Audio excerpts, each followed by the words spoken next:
I just had to fix the sound because it was getting ready to get y'all coming through the speaker that would sound terrible. Terrible. Man, I hope I don't get a copyright strike for this video. I haven't gotten a copyright strike before, but what I'll get is if you use someone else's content, YouTube, that page will block you. Like YouTube will not let you monetize. I honestly don't care about monetization because I don't, I'm not these big YouTubers that get tons of streams and make, I get more money from you all sending super chats. All right. So I think this is a great conversation to have in light of tonight's debate between Donald Trump and Kamala Harris. Oh man, this is going to be a nighttime soap opera for sure. This is going to be like, it's just going to be interesting. And I think because so much is at stake, but not in terms of like this, the fate of the nation, the state of the nation as people make it seem like. So much is at stake because just our political system is both parties just hate each other.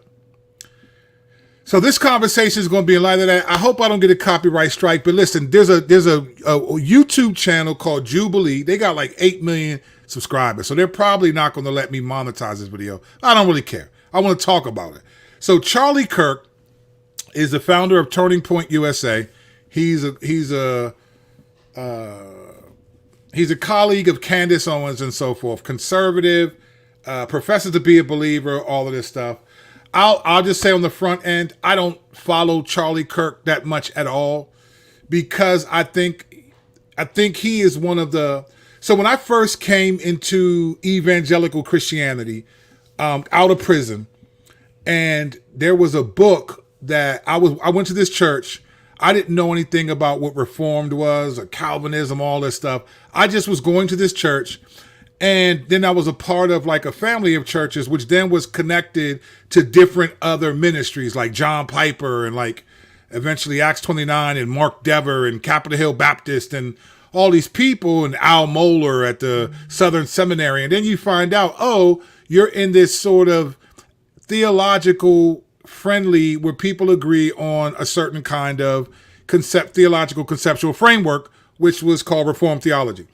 I didn't realize what it was initially until Colin Hansen, who was at the time an editor for, this was around '07. He was an editor for then Christianity Today, and then he became one of the moderators or whatever for the Gospel Coalition. He wrote a book called Young, Restless, and Reformed. And in that book, there was a chapter on Joshua Harris and New Attitude. But the first half of that chapter, he interviewed me in this book because I was sort of Sovereign Grace's rapper, right? I was Voice back then. And so the first half of the book, he's interviewing me about black people, Reformed theology, and all this other stuff, right? And so it wasn't until some years later where I started to notice a lot of people saying, hey, we're not just believers, but we also come with a theological, a conservative political disposition. And I was like, okay, I wasn't really into politics even when I was on the street. I mean, you would think, oh, I'm just a lefty, vote Democrat. I never voted Democrat in my life, right? I just never trusted them. And so I just didn't. So I all of a sudden I started seeing this rise in this. Okay, we vote Republican and conservative, and I was like, okay, cool. And then over time, it became, I think, somewhat equal. I think politics today, for many believers, not all, but many Christians today, has become equivalent to, in Jesus's day, what was called the traditions of the elders, right? Or the oral traditions of men. And this is what Jesus, most people forget about this, what Jesus was most offended about with the Pharisees and the scribes, but mainly the Pharisees, was that they would have these traditions of the elders. And what it was application of the Mosaic law that was essentially its own teaching that they made equal to or greater than the Mosaic law. So like Jesus brought up this one time where, the 10 Commandments say honor your father and mother, but the Pharisees created this thing called Corban, which meant if you had money and you were a son and you had money, instead of giving your parents money to help them, to honor them because they were older in age, and you could say, no, it's for the temple and call it Corban. And then it would go there. But that's not Mosaic law. So Jesus had a problem with you making the traditions of man, things that man comes up with, equal to the law of God that came directly from God to Moses. That was Jesus's primary beef with the Pharisees. I think today, in modern day Christendom, the way people, many believers, view politics has risen to the level of traditions of the elders, where it is unthinkable for some people that you could be a Christian and not only vote, but then not vote a particular way. All right. So Charlie Kirk, this is a long way to say Charlie Kirk has started an organization, which I think, and did conferences where it was based on Christianity and conservatism, which I think is a syncretistic way to do Christianity, which I think is a different faith. I think it's right out of Mark 3. The cares of this life and the desire for riches, they grow up together and they choke out this thing, right? So I don't largely follow Charlie Kirk, or really, I'm just not with the way he does Christianity, but kudos to him. All of us will stand before the Lord and give an account. I could be wrong, and the Lord could be like, nah, you should have split up more in the way you did, but whatever, right? So Charlie Kirk did a video. It was a Jubilee video called Charlie Kirk versus 20 woke students, all right? And what he did was kind of like the guy that's like, what is it? Not prove me wrong. Like he'll just say, like, the first one he's going to talk about, he says, ab ortion, right? What they call women's right to choose. He says that's a crime or something, or murder, something like that. And so what these students have to do is get up and rush to sit in the chair, and then they debate them for a couple minutes until they say something, and then you have to get up, and then the next students run and do the same thing. So I wanted to watch this one. It's about a woman's right to choose, which we know is called ab ortion in the world, but YouTube has a problem when you say that, right? So ab ortion, a woman's right to choose, Charlie Kirk versus we're going to pick it up where he's talking to this one, I think a black woman, where they're going back and forth a little bit. But I thought it's very interesting. I don't know. I'm probably going to get, I'm not going to be able to monetize this, so we'll see how much. I got it sped up. YouTube, I sped the video up. It's not there. So if you said if we speed it up and we talk in between, it changes the things. All right. But we're going to watch a little bit of this. But I want you to listen to the arguments that this one girl's making. And there's some other ones that are, but we're not going to watch all of them. But they're making a case for a woman's right to choose. And then Charlie Kirk pushes back. And I just think, yeah, we'll watch it. I think there are other arguments that we should consider when we're talking about these hot button issues. All right. So here we go. This girl, they're going to run up and try to attack the thing, and we'll see what happens.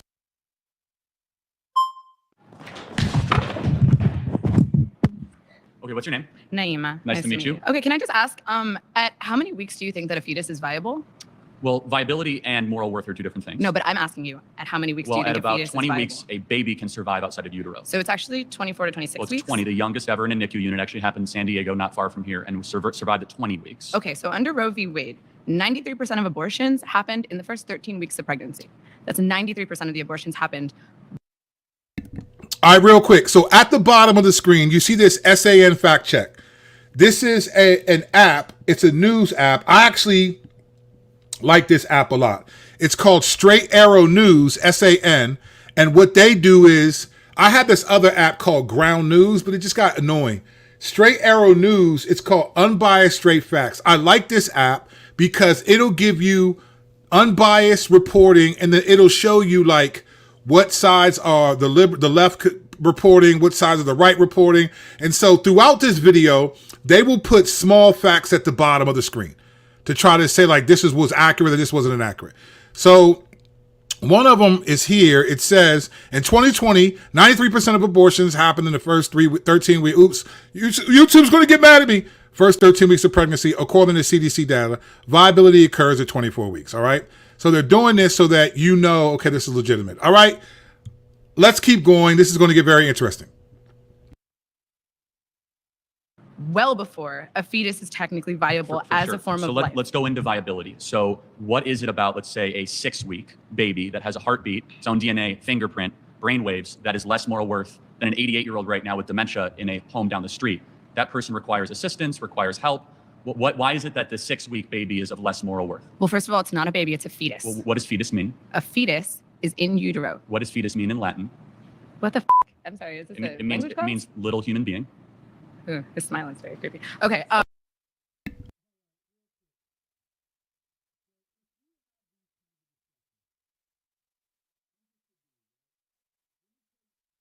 an idiot. I forgot to put it on. All right. If you have these types of discussions, Charlie Kirk is a brilliant dude. He's probably much smarter than me, I'm sure, at least on the political side of things for sure. This idea of him using the 6-week-old baby with brains and then the person with dementia who also... let me tell you why that's not a really good argument. It's not a good argument. And I'm not for a woman's right to choose. I'm sorry. I don't agree with that. But this particular argument, let me tell you why it's not a helpful argument. And he will use his Christian faith a lot in this video, which we're not going to watch it, but he says it a lot. Let me tell you why believers should not use this argument. If you're a believer, if you're not, you use whatever argument you want. Well, you can use whatever argument regardless. Who am I, right? I'm just a YouTuber, chubby at that. All right. This idea that you're comparing a 6-week-old child, baby in the womb, to someone who's 88 that has dementia, who needs support because they're old, and there's a clear difference. One, the person who's 88 years old has actually lived a full life. They've contributed to society, right? They're on the decline. They've lived their life. They have a family. They've worked. They've done probably positive things for society. They're at the end of their life. And that's the natural progression. The natural progression of life is that you're born and will eventually die. Now, if you don't die if you die of natural causes then typically people can die in the 70s, 80s years old. That's the natural progression of life, right? So that argument just doesn't work, because when a baby is developing, the natural progression of the baby is life, not death. It's not. Now, yes, some people, lose the baby in the womb, you miscarriage, which is a whole other issue of why the medical profession acknowledges a miscarriage, and we'll talk about that, but they treat a woman's right to choose as if it's something different. Like you have compassion and you call it a loss for the miscarriage, but not a woman's right to choose. That's fascinating to me. I don't understand the logic there, but that's a different conversation. But the natural progression of the fetus or the utero is that it develops and grows. Its life is, you don't know what that life will be. You don't know if that particular fetus, that life will become the next president. You don't know what that person will be, but the person who's 88 has lived their life. What they contributed to society has already been decided, and they have family, they have this, there's memories, there's all kinds of things that connect to that person. But these are two completely different arguments.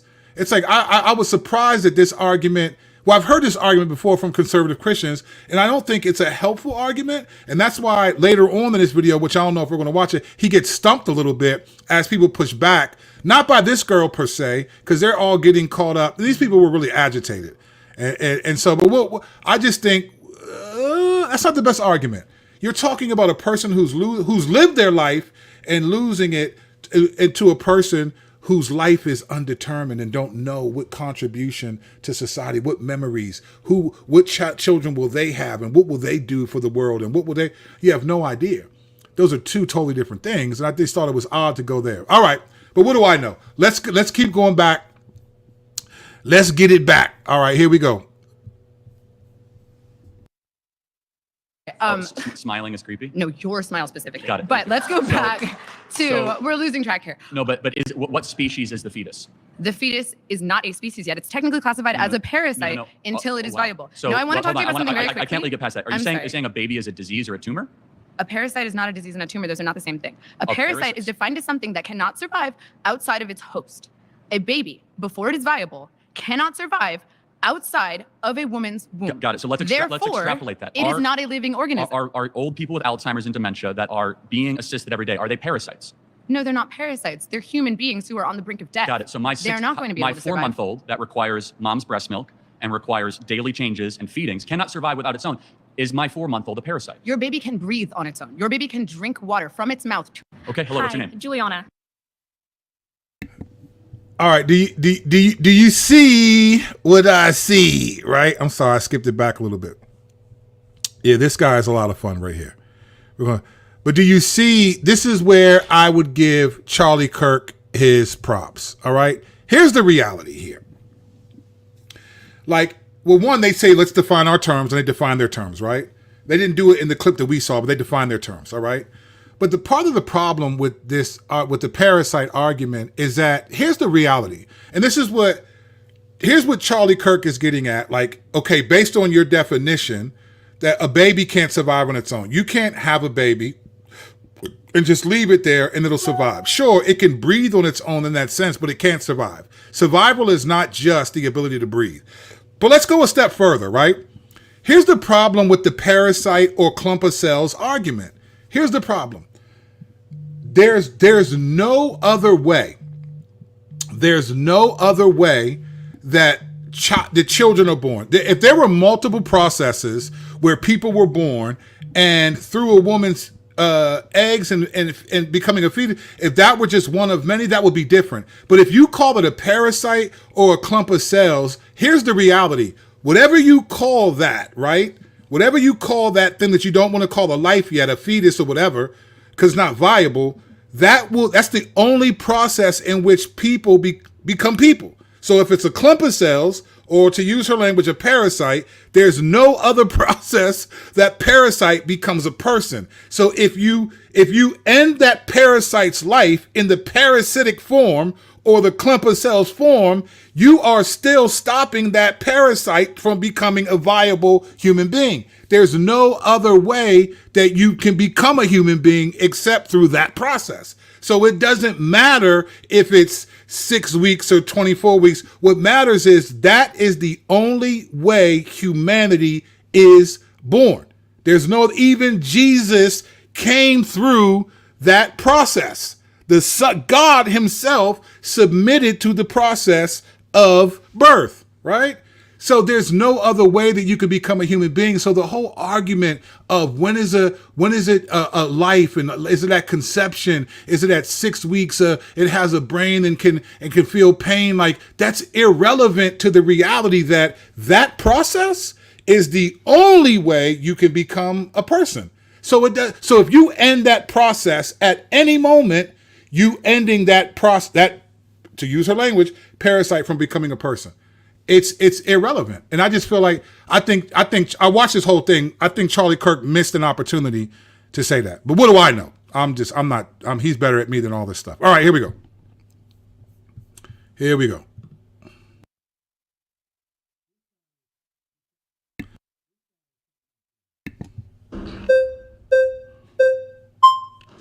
Hi, Parker. Nice to meet you. Yes. Nice to meet you, Charlie. Big chick about guy here. So, pedophiles, people who were married to children in the past and normalized in that society, should they go to prison? Pedophiles. So, if you could go back in time, would you put those pedophiles in prison that married those children because it was normalized, they were deceived into thinking it's okay? Would you put them in prison? You gotta slow down. Sorry. Pedophiles should get the death penalty. No, so you go back in the past, you give them the death penalty even though they were deceived into thinking it was okay? But you said people who get abortions who are women should go to prison. But it's not currently legal. Okay, regardless. At that time it wasn't. No, I would not go back and retroactively enforce laws for things we're currently not illegal. You wouldn't put pedophiles in prison in the past. Hold on a second. When was it illegal? All right. I'm sorry for the delay on that. I think you get the point, right? Let's this argument about would you go back in time and do that because, so the reality is this: every culture that you live in has a set system of rules, right? So if we were to follow just the logic of Romans 13, you submit to the governing authorities. There was a time when in the modern era, we wouldn't, we assume that Mary was like 14 or I don't know if where it ever says that, but there's an assumption that there were guys, grown men were marrying young women and so forth. All right, cool. Salome did dance in front of Herod and she was 14. And he killed John the Baptist after that. Whatever type of twerking she was doing, I don't know what was going on over that joint. Herod and them were just some freak dudes for real. But that's a different conversation. You know, to say like, hey, would you go back in time and do this and do that? It's just, that's terrible logic. Because in all seriousness, no one knows what they would do if they were back then. You don't know. And this is like the arrogance of like, so I'm a fantasy football guy, right? I do fantasy football, and I got smacked yesterday.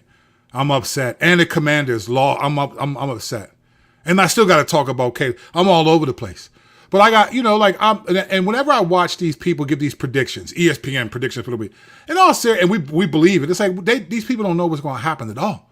People get hurt and all that. You don't know what you would do a couple thousand years ago. You don't know how you would think. There is a completely different worldview back then. So this guy is actually really smart though. This was to me, his weakest argument. He's sharp and he stomped Charlie Kirk a little bit earlier, but I don't know how much Fuller will get to that. I just think when you're talking about a woman's right to choose, you're absolutely right. But the question is what is being chosen though? You're right. We all have choices. I could right now, if I feel like it, I could open my window and jump out of that window. So when you say a woman, you're absolutely right. The question is not, do women have the right to choose? We all have that. That's biblical. Choose this day whom you will serve. The question is not, I could choose to run people over while I'm driving down the street. The Lord is not going to stop me from that. That's my problem. That's what I chose to do, right? Maybe he would, hopefully he would, but maybe he wouldn't, right? A woman does have a right to choose. The question is, what are you choosing? That's what we're fighting over. And this phrase, a woman's right to choose, is almost like, a woman has a right to choose. And people are like, no, they don't. And you're missing the point. You're absolutely right. A woman has a right to choose. The question is, what is she choosing? And you're saying she's not choosing ending a life. She's choosing to protect herself. And that's what the real argument is. It's not a woman's right to choose. Of course she has a right to choose. The question is, what is the choice? We all have a right to choose, right? What do I know? What am I talking about? I don't know anything. All right, let's go back to this. Let's see what he's talking about. I might have to skip ahead. This isn't the best argument right here, but let's see. When was it legal in America? Well, child marriage was legal in America throughout the early 1900s and especially throughout most of society for thousands of years, especially in the Old Testament and in the Bible, right? Hold on a second. So where is the Levitical law that allows you to marry a child? Oh, yeah. Can you name the verse? Well, I can't name the verse, but the particular conditions that are listed in the Bible are that you have to be physical maturity and emotional maturity, which is extremely vague and throughout society has been seen to be met at puberty. There is not a verse, but let's kind of go back. Okay, so when is the age of consent under your review? Let's go back to, So do you see, this is what I love. I wish I could be in these situations, not because I'm better than Charlie Kirk. He's sharper than me, but like, don't play with the Bible, Slim. Like this, let's get to it. I know Charlie Kirk's a Christian, but he said some stuff that he fumbled a lot. And it's like, bruh, this is not complicated. This part, like this type of stuff, like this guy, I mean, stick with you know what I think about where is it said this in the Bible? So I'm gonna keep going. Let me go ahead, man. Let me go ahead. All right, let's go. Let's keep going. Generally agreed upon is 18 years old. But let me ask you. Because you don't go based on what's generally agreed. You go based on the Bible. I say 18 years old. But let me ask you a question. Where's that in the Bible? When does life begin? Conception. Like conception, great. So should we protect all life at conception? I care about sentient life, not cellular life. So when do brainwaves start? Do you think brain dead people should be able to pull the plug on, like family should be able to pull the plug on individual and families brain dead? You gotta answer the question. When do brainwaves start? You can see brainwaves around 6 to 8 weeks, which in brain dead individual there are brainwaves as well. So the brainwaves necessary to produce a subjective experience are met until around 18 through 26 weeks in the womb. Can you see it from my perspective that at 6 to 8 weeks those brainwaves will actually increase, not decrease, if allowed the process of development to continue? Did you know those same EEG scans exist in brain dead people that you don't think are sentient? But the difference. Best argument that he said right there, Charlie Kirk. Give one up for Charlie Kirk right there. Best argument that he said right there is that from my view, those cells will escalate and grow. That's best argument. That's the point I was making, is that like, look, to me, we can get into all these debates. Here's the reality. These people who are for a woman's right to choose, and to choose what? These people who are pro-choice, as they say, If there were multiple ways that human beings were born, it makes sense to me.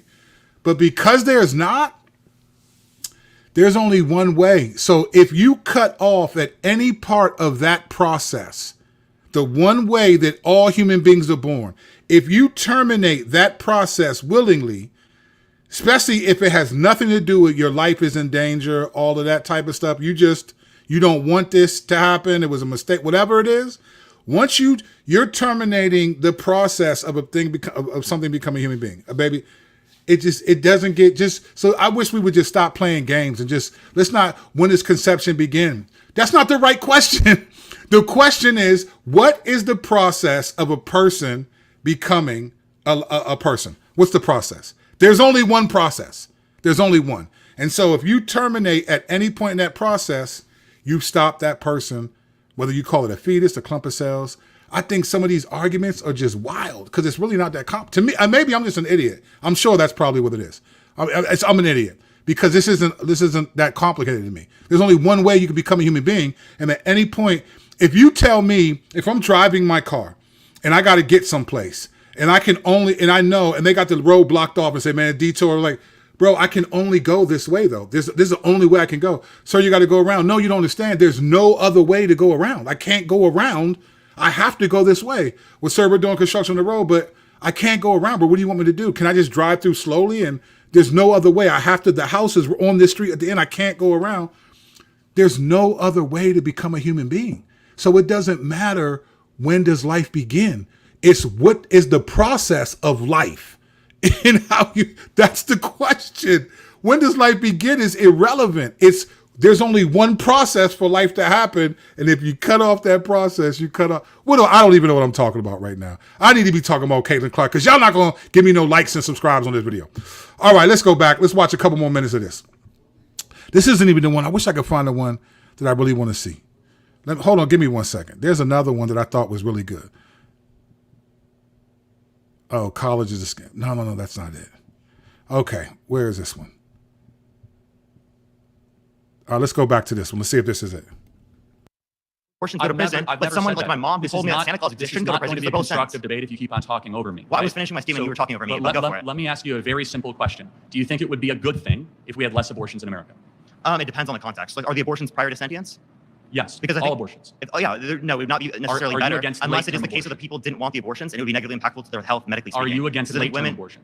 After sentience, yes. Okay, so you believe in an 8-week abortion ban?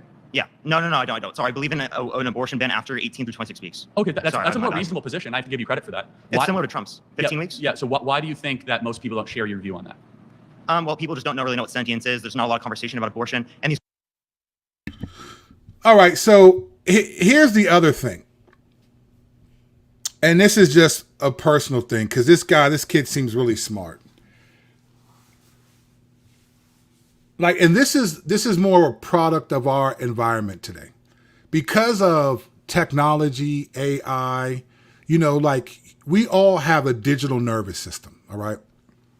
We all have a digital nervous system. And because of that, we're all kind of almost quasi omnipresent, which means that we can be in a lot of places at one time in being in one place. I can sit right here on my computer and I can open up multiple windows and look at different things that are happening in the world at different times at the same time once, right? So there is a wealth of knowledge that we have gotten accustomed to. But there's one knowledge that you cannot replace. And this is one of the things about Ecclesiastes. One of the things about the book of Ecclesiastes is there is a knowledge base that comes through life experience. The whole point of the book of Ecclesiastes, and he kind of ends Solomon with this sentiment. I have seen everything. I've given my heart, my eyes. I've denied myself no pleasure, and all of it means nothing. That's the point of Ecclesiastes. All of it means nothing except to live for God and then die. That's it. Like, this is a man who's done everything. All of it means nothing, right? That's the whole point. And then when you get to Hebrews, the book of Hebrews is essentially Jesus is greater than everything. He's greater than the angels, the Moses, the sacrifices, the Levitical priesthood. There's this idea that that's the reality. So in the culture that we live in this culture where You don't have to have life experience. You have to have influence, or you have to have read a couple of books, or maybe like this kid. I think there's a couple times he gets in the chair. I think he's a sharp kid. He makes up some good points. But the point is like for him at probably, maybe he's 20 years old, maybe 21. When you're 21 and 20 years old, you definitely have more life experience than when you're in high school and when you're 16, bar none, or when you're 12 and 23. But if they're right scientifically, whether they say the frontal lobe doesn't even fully develop until after 25, there are so many things that you think you know at 21 that when you get to be 35, you're like, I was an idiot. And then when you're 35 and you get to 50, that's why people are like, man, I wish I knew, if I knew now what I knew, if I knew then what I know now. That's why people talk like that, because you understand that life is not just about facts and figures, right? And data. Life is also about lived experience. And this is what the book of Ecclesiastes is about. This is what Proverbs is telling you about.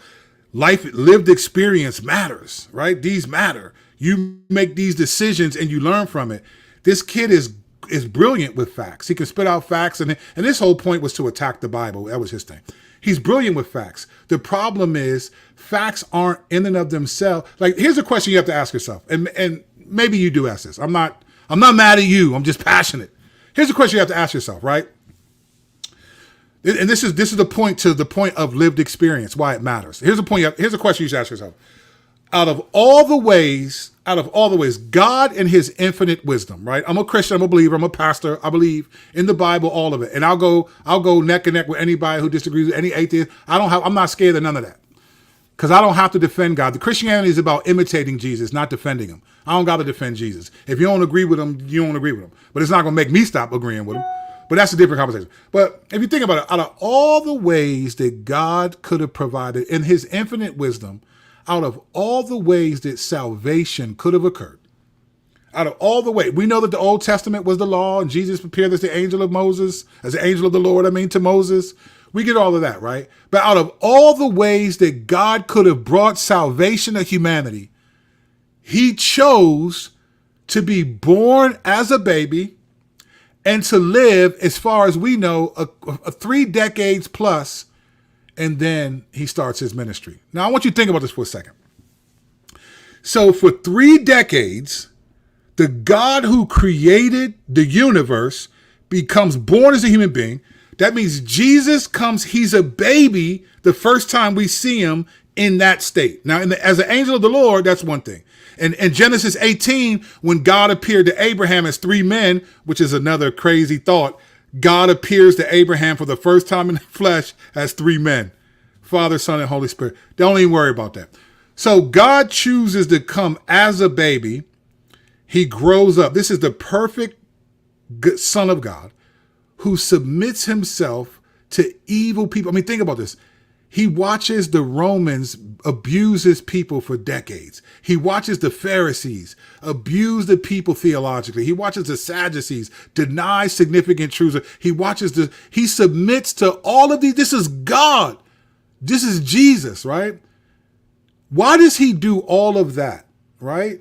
From that, we see him in Luke 3 at age 12. Did you know where I would be in my Father's house? We don't see him again until we think around 30, when he comes and gets baptized by John the Baptist in Matthew 3. Why does he become a human being? You know why? Hebrews 2 tells us lived experience. Lived experience matters to God. You see, I think you could make a case if Jesus did not come and live as a human being, right? I think you could make a case that God doesn't know what it's like and it's unfair. I think you could make a case. I do. But because Jesus came, lived the human life, and then died on the cross, like he submitted to evil. Man, you talk about humility? This is God who said that evil could not stand in his presence. And he submits to evil men and women his whole life. So much so that he lets them kill him. Right? Lets them kill him. Why? Because the lived experience matters. because he has been tested, yet without sin, he's able to sympathize with our weaknesses, right? He's able to sympathize. Lived experience matters to God. The problem with this kid and all of these students, these 20 woke students, as the channel promotes, is that you don't have a lived experience to be able, and I know that doesn't matter in this day and age. When I was their age, I thought I knew a lot too. But when you get older and you realize, oh man, you know, when you're that kid's age, you don't know who you're going to marry. You don't know what kind of job you're going to have. You don't know what life is going to be like. Everything is a possibility. And life is more fun when there's possibilities. But when reality sets in, and this is your job, this is your family, you thought you were going to be totally different from the way your parents raised you. And now you got the same relationship with your teens as your parents had with you. And you wonder how you got here. This is why people have midlife crises, because their lived experience has totally flipped from what they thought they would be. While I appreciate Charlie Kirk doing this, I think one of the things that this reveals is that the facts, data, and all of this don't make you intelligent alone. Even God himself chose lived experience. Even God himself chose to be born. You know, Jesus could have come as a baby and just appeared out of nowhere, and they would have picked him up, and then he didn't have to come through the birthing process. But what do I know? What do I know? What do I know? I don't know what I'm talking about. But I know this. Kamala Harris and Trump are debating tonight. That's going to be interesting. So anyway, I think these questions about a woman's right to choose and all that stuff, cool. But I just think some of these questions, to me, that particular issue, I think it's just two things. One, if you're a Christian, the fact that God chose that, created that process for life to come in. And even he submitted to the process of life. You know, even he submitted to the process of life. Even he did that. It's fascinating. Even God himself submitted to the birthing process of life. Coming through a woman's body like that. That's one. But then two, there's no other way you can become a human being. So it doesn't matter when life begins. What matters is, what's the way you become a human being? There's only one process. And at any point in time, if you stop that process, that person does not become a human being. It's just, what do I know? Let's go to the tape. Let's go to the tape. Let's go to the tape. Let's get it. Let's go to the tape. All right. Did I miss the booyaka, booyaka, booyaka? Nah, you just got it, note taker. Booyaka. That's it. That's how we do it. Lish, fresh, and fit. Thank you, Lish. Appreciate you. Thank you. Hold me down. This woke stuff got my generation all screwed up, and it's sad. Yeah, brother. But you know what's funny? I don't know what woke means to people, right? So woke means a lot of different things to a lot of different people. I don't think it's about woke. You know what I think it is? Because woke, it depends on if you're a conservative, it means woke. It depends on who you are, right?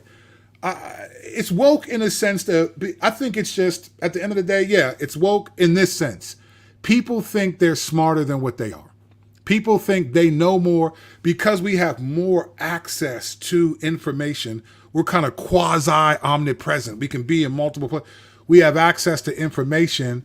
That information gives us more facts, and then we memorize those facts, and then we use them, and we believe them, and it's all just data. But I think this the younger generation, as every generation does, just doesn't have a value of life experience. There's a book I read a couple years ago called The Death of Expertise. And that's basically the culture we live in, is there's no more, every expertise is about who's an influencer, who's popular. There are people with on and popping YouTube pages, hundreds of thousands, millions, and they don't know nothing.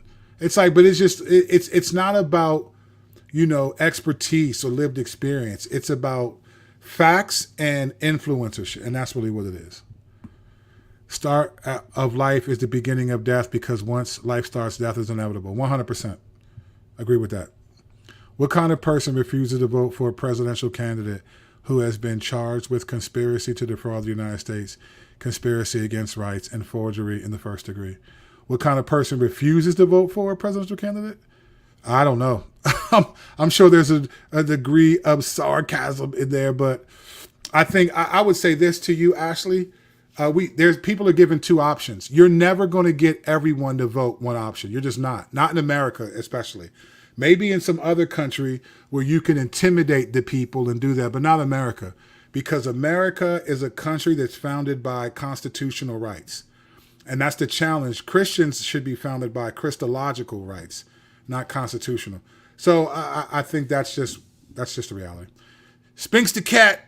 The Lord our God gives life. No person has a right to take life. Being able to carry and nurture life is a gift from God to women. 100%.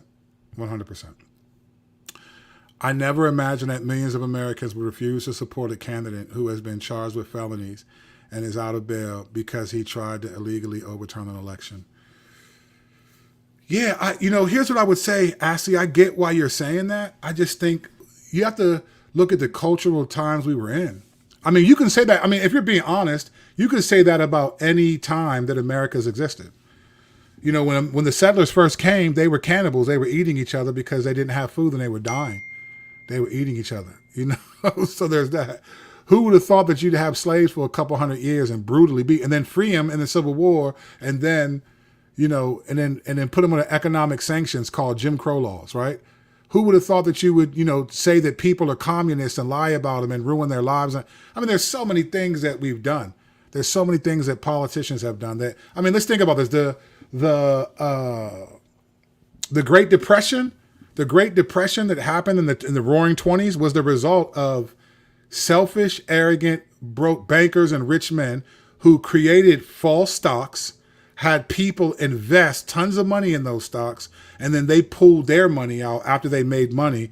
They pulled it out because the stocks weren't real, and then the stock market crashed, and the economy went berserk for 10 years or so, and people were struggling. I mean, this is not the worst thing that's happened in America, to be honest. So I see what you're saying, Ashley, but I think it's just you don't like Trump as opposed to, I don't think this is the worst. We're not even close to having that happen. The worst thing happened. Shaking my head. Can we take woke back, though? Like, I stay woke. The Bible says away. I feel that way, too, sometimes, A-Free. When people say, oh, you're just woke, I'm like, yeah, you're right. Ephesians 5, awake, that's the same thing I say. So I'm with you, A-Free. Spinks the cat, abortion is a form of child sacrifice. 100%. 100%. I totally agree with that. It might as well be Molech. But here's what I would say. Here's one argument that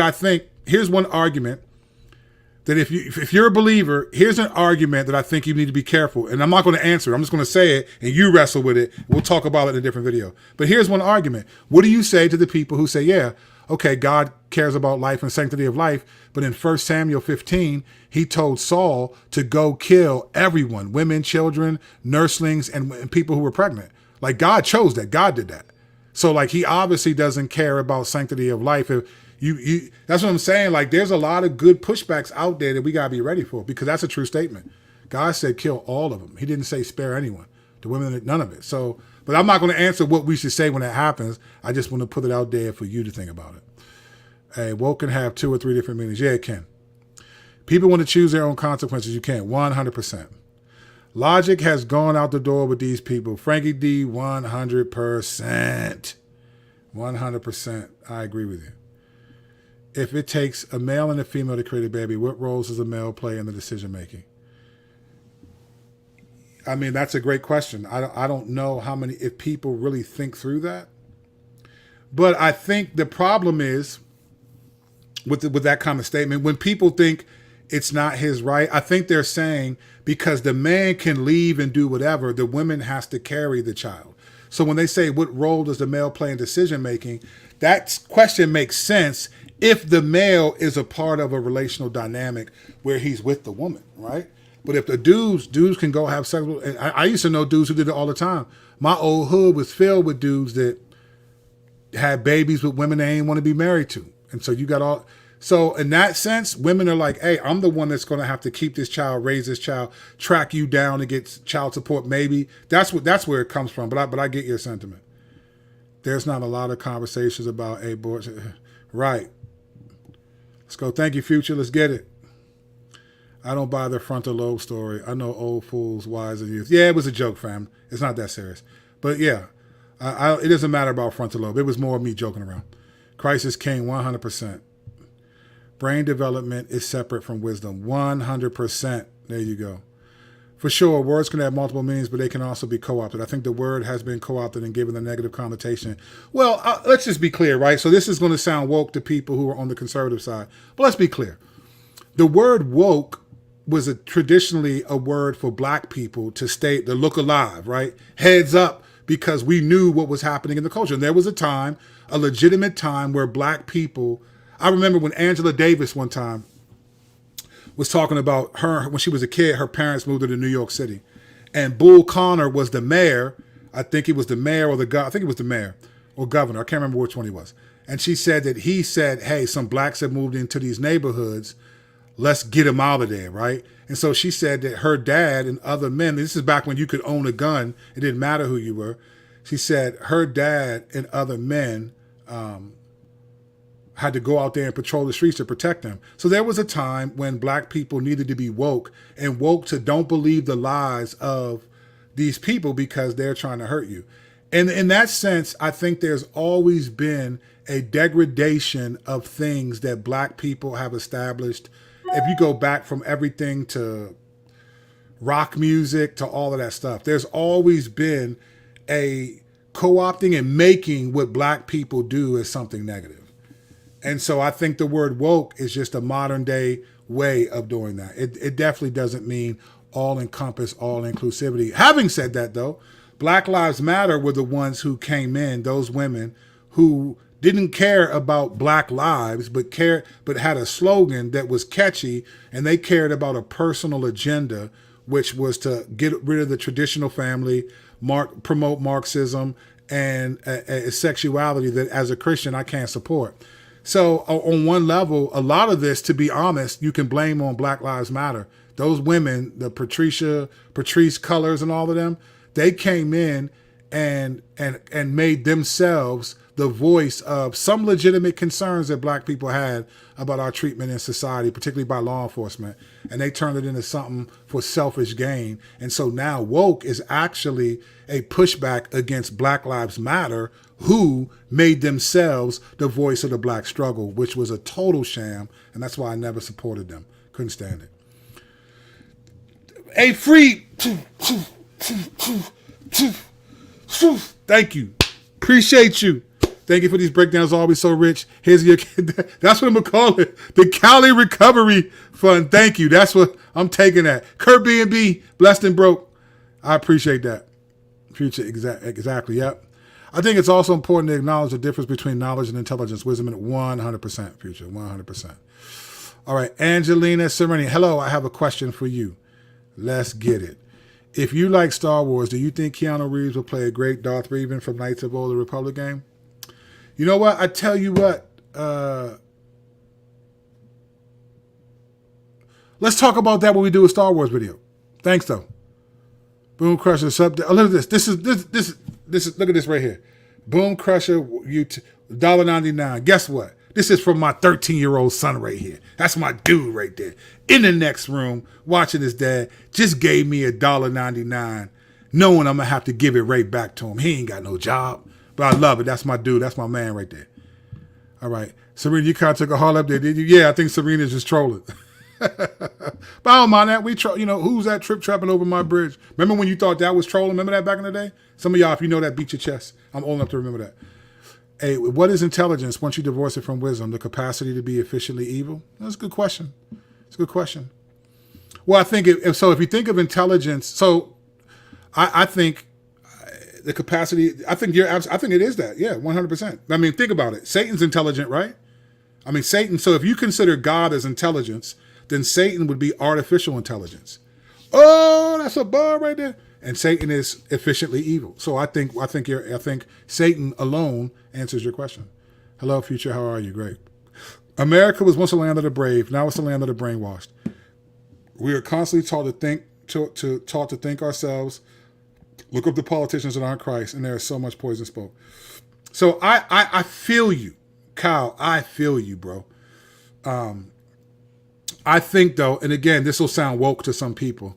I think though, if you're black in America, not every black person feels this way, but if you're black in America, America was once the land of the brave. Like brave in what way? Like how was America brave? because I think bravery would have been to protect people of color back then and say, hey, this is wrong. And, yeah, but what about the Civil War? But the Civil War wasn't, Abe Lincoln didn't do that for that reason. And then after the Civil War, there was not 90 years of Jim Crow, economic sanctions. I know people who don't think America's brave. We still will sing the song, right? Oh, beautiful spacious skies for amber waves of grain. We'll sing it. I'm going to the Commanders game on Sunday. I'm gonna preach my face off, and get up in the stadium, and I'm gonna be at the game. And I'm putting my hand over out of respect for my country. I'm not mad at it, but at the end of the day, I think a lot of these stuff about land of the brave and stuff. There were people who were brave that fought against other nations for sure, but there was a lot of mistreatment in its own country. So like for example, like the War Tribunal with the Holocaust. You had 6 judges, I think. One was from Germany, and one of them was American. And this was in the 40s, and it's like, well, what are you doing judging, against what the Germans did to the Jews when you, in America, you're oppressing this people? Anyway, I just think some of that stuff is just crazy. All right. Rich, appreciate you, buddy. Boom, boom, boom, boom, boom, boom, boom. Hey, Rich, I got to get better, man. I got to get better at putting my timestamps and letting you know, so I got to do that. But thank you, brother. I appreciate you, man. I don't question God's decisions. God's not ordering these women to murder their children. 100%, I agree with that. I agree with that. God says there's only one race, the human race, and gave it different levels of money. So I agree with this. Let me just say something about this, though, Spinks the Cat. I actually don't like when people make this argument, because race wasn't something that the people who were calling racism made up. Like, race was a social construct largely given, especially after Bacon's Rebellion in like 1678, when they separated poor blacks and poor whites, and gave poor whites land, and then black people really became like, it was poor. It was about poor. It was economic status, right?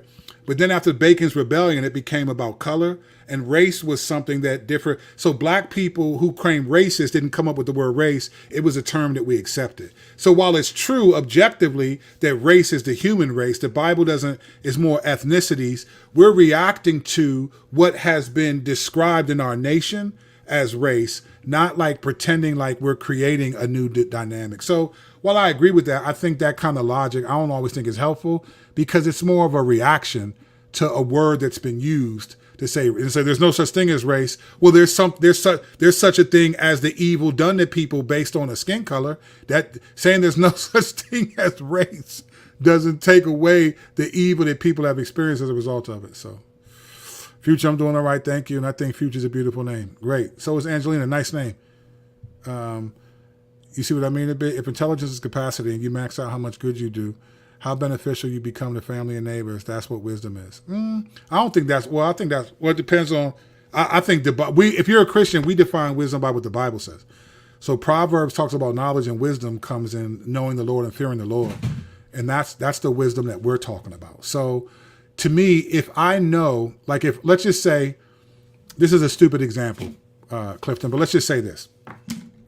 Let's say that we were all, me, you, and a few other people were given the keys to live in a $15 million mansion.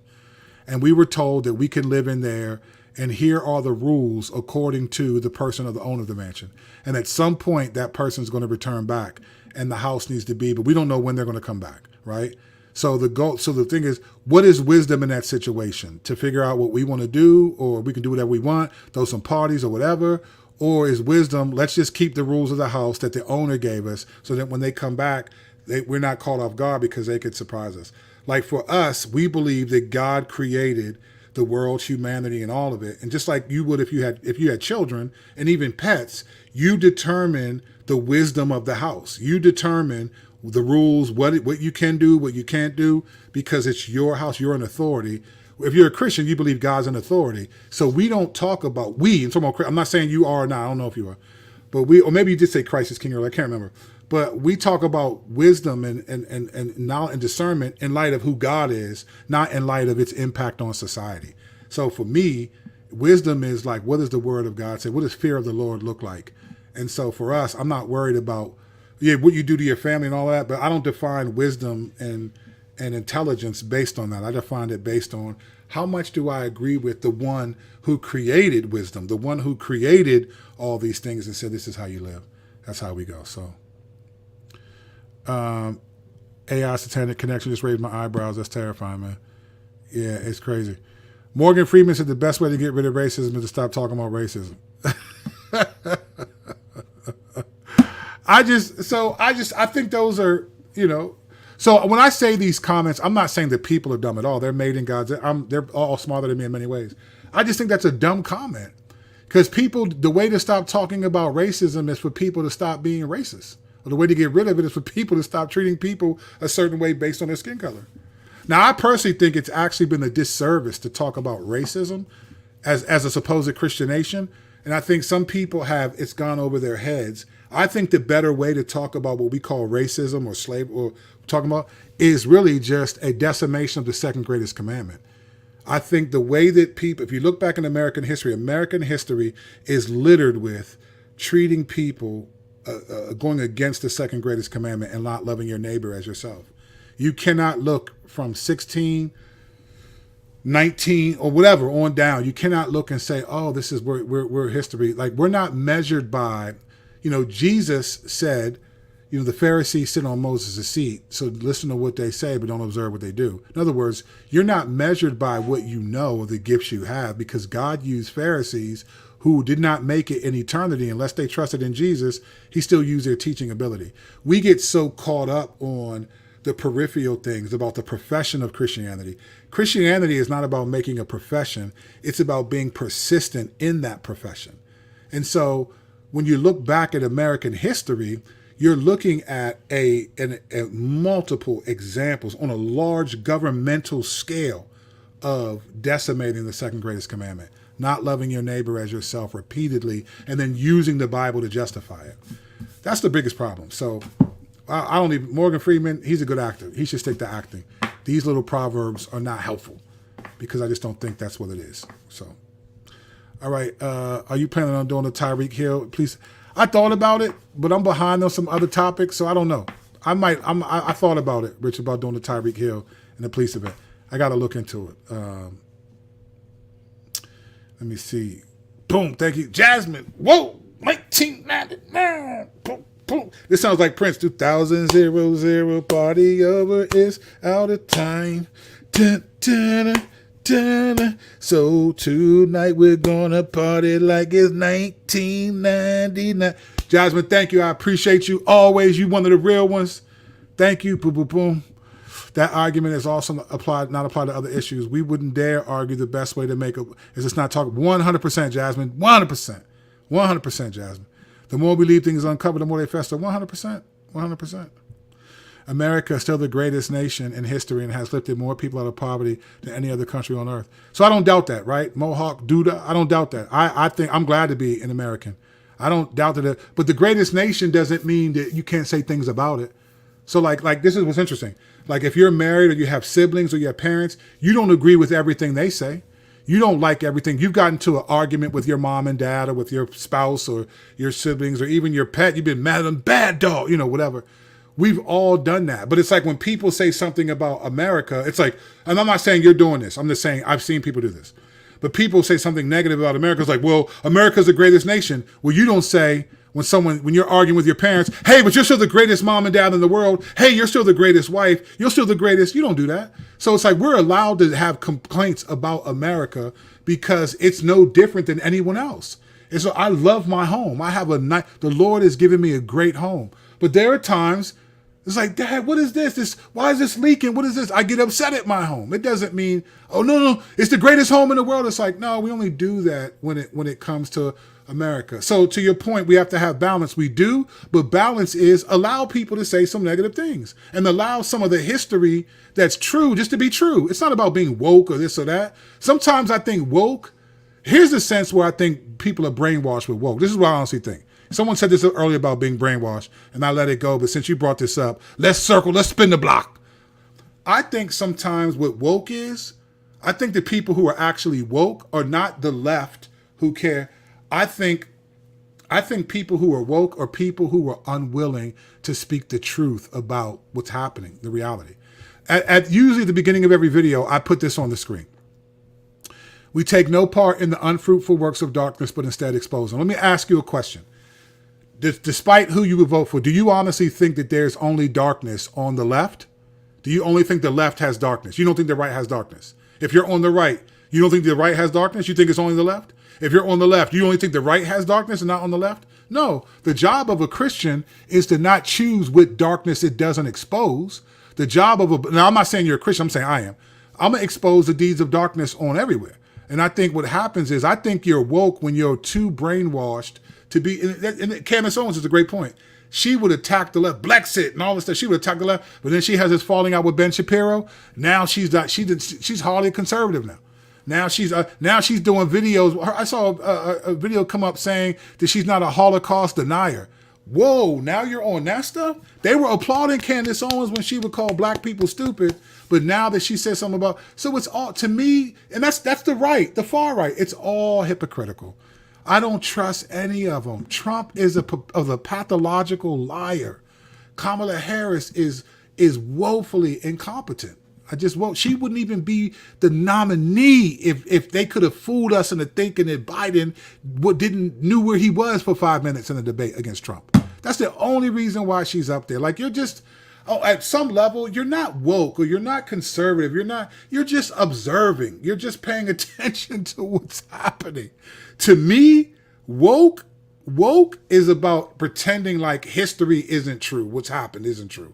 It's pretending like that. And you know what else is woke? Thinking that there's no consequences. I kid you not. And I cannot prove this from a Bible verse, but I will say this. I'll use a verse and say what I think is happening in America. Galatians 6, 7, and 8. Do not be deceived. God cannot be mocked. A man reaps what he sows. If you sow to the flesh, you reap destruction, right? But if you sow to the Spirit, you reap eternal life. Now, the context of that there's a context to Galatians 6, and it starts off talking. I'm not going to get into that. The point, I want to use that sort of not contextually, but I just want to use it metaphorically, right? I think what we're living in. So think about this for a second. I've said this in a previous video. Think about this for a second. So you say the greatest country in the world, we got rid of poverty, we did all of that, and that would be on some level that could be true. All right, that's true.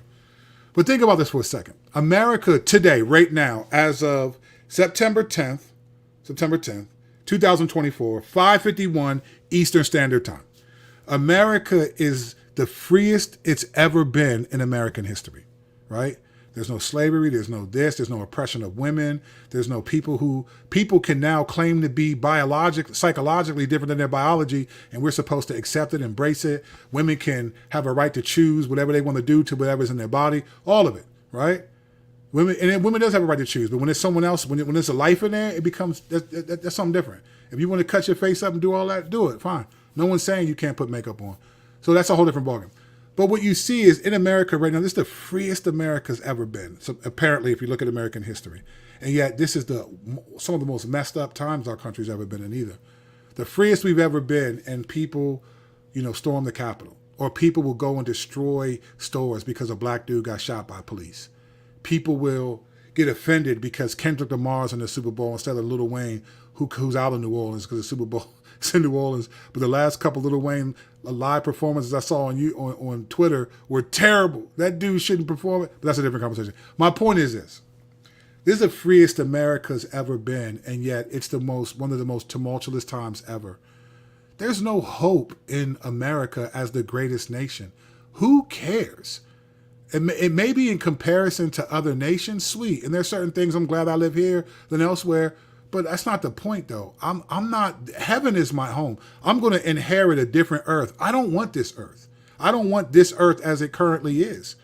So I don't care about the socioeconomic system. As a believer, I got to worship God no matter who's in the presidency. I got to worship God no matter what abortion laws they create, what LGBT law. I got to worship God regardless. And I got to worship God the way he described it, not the way I feel my political party is positioning me to do. And that's the reality of a Christian.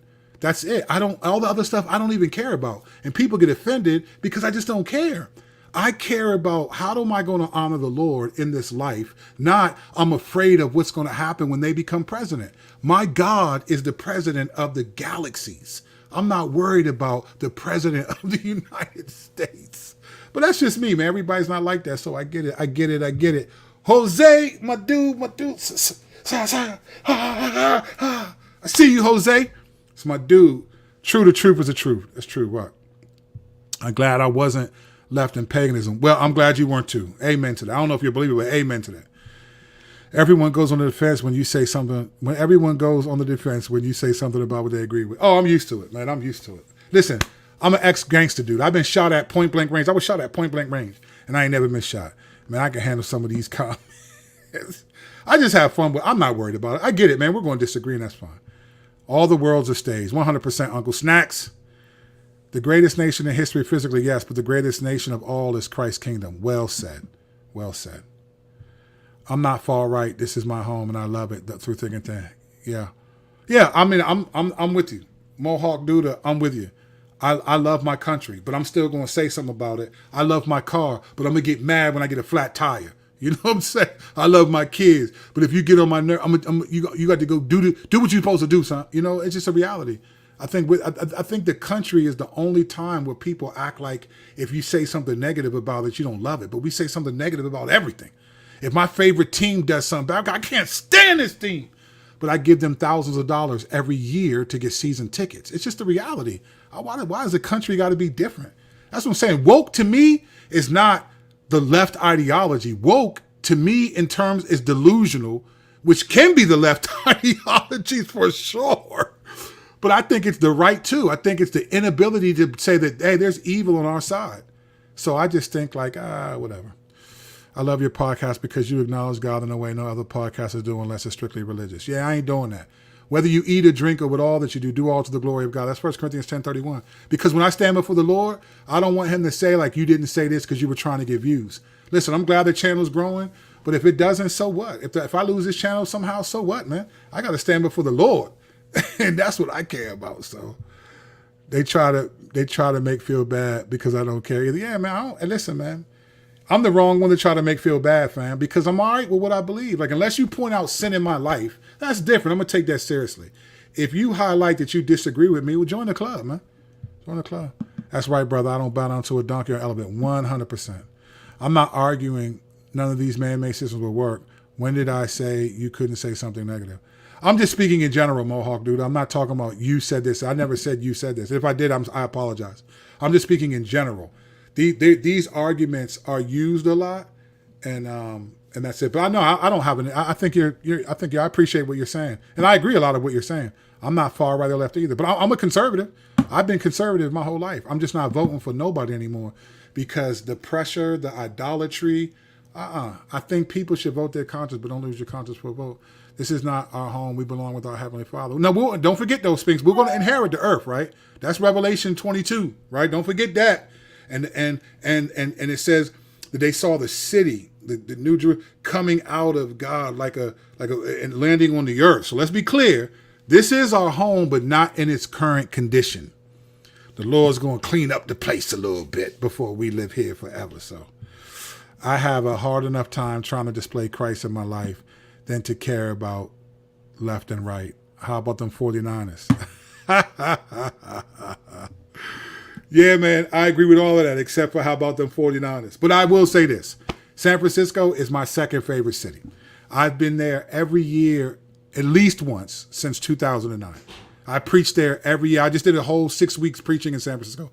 I love that city. And Christian McCaffrey I had the first pick in my fantasy. I picked Christian McCaffrey, and this dude didn't even play because he has an injury. And and something told me don't get him because he's injured. Don't get him, and I may regret it. But but the 49ers don't mean nothing to me in terms of the Redskins or the Commanders. I'm sorry. All right, I got to get out of here in a second. I think you got me wrong. I don't. I'm not. I'm sorry, Mohawk dude. I apologize. I'm not coming at you. When people give comments sometimes, I'm not just speaking to the commenter. I'm speaking to some of the logic and the way other people process that. But I don't have you wrong. I'm glad that you're here, and I hope you come back for other videos. I do this every video. We have banter all the time afterwards. That's why my videos take forever to get thousands of views because they're too long. People are like, I'm not watching an hour-long video, not realizing that more than half of the video was me doing this. I just want to come into agreement with the word. 100%. I'm in agreement with you. Mohawk dude, I appreciate you. Thank you. Keep coming back. I have another video. I might even do a video after the debate. This should be interesting. Last few years, I just look at most like they truly don't know God. Charlie Kirk, Matt Walsh, Sean Christopher, Hazakim. You know what I think profound? I just stay away from determining who know. Now, I think if you're saying this from the standpoint of I judge a tree by the fruit that it bears, I think it's fair to say some of these people don't seem to bear the character of grace.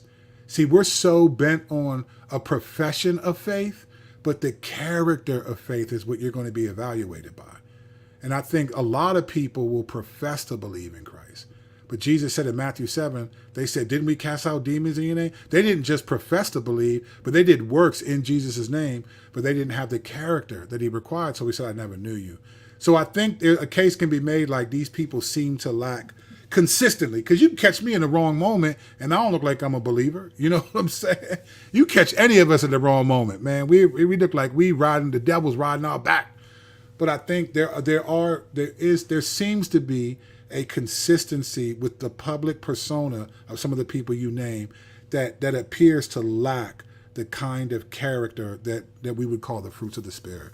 And in that sense, I can agree with that. But I don't question if they know God as much as they seem, judging the tree by the fruit of the bear, it seems like their character. But then we go through seasons. There could be a time when we do that. So I gave up on God for most of my life, but he never gave up on me. Amen to that. And ain't you glad for that too, right? Satan has truly used Trump to brainwash millions with Harris on the left. It's just 100%. I think, Profound, you were reading my mail, brother or sister.